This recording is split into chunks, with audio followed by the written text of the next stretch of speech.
मैया रुक्मिणी पत्र लिखती है श्रुत्वा गुणान भुवन सुंदर श्रीणवतांते।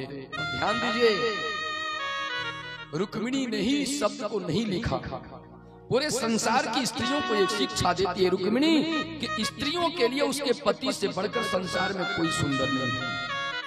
एक स्त्री के लिए उसके पति से बढ़कर संसार में दूसरा कोई सुंदर हो ही नहीं सकता। संसार में सुंदरता है, लोग सुंदर हैं, लेकिन स्त्रियों के लिए उसके पति से बढ़कर कोई सुंदर नहीं है। भुवन सुंदर, त्रिभुवन सुंदर अगर कोई है तो स्त्रियों के लिए उसका पति है। भला है बुरा है जैसा भी है, तेरा पति तेरा देवता है।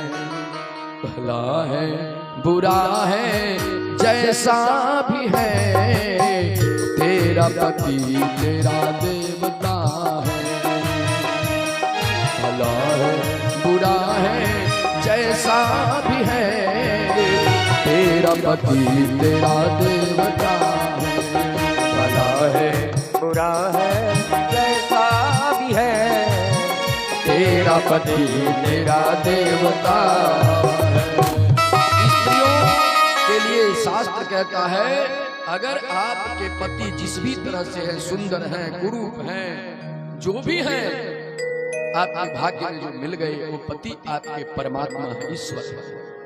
इसलिए रामचरितमानस में भी गोस्वामी जी लिखते हैं स्त्रियों का धर्म क्या है। बोल एक धर्म एक व्रत ने मां, एक धर्म एक व्रत ने मां, एक धर्म एक व्रत ने मां, एक धर्म एक व्रत ने मां, काय वचन मन पति पद प्रेमा, काय वचन मन पति पद प्रेमा।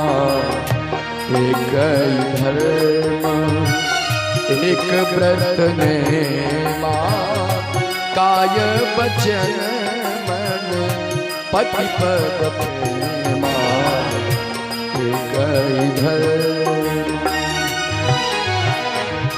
स्त्रियों के लिए एक ही धर्म है, एक ही धर्म।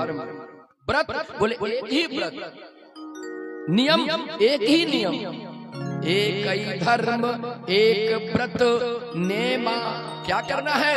बोले काय वचन, काय मतलब शरीर, वचन से काय वचन मन पति पद प्रेमा।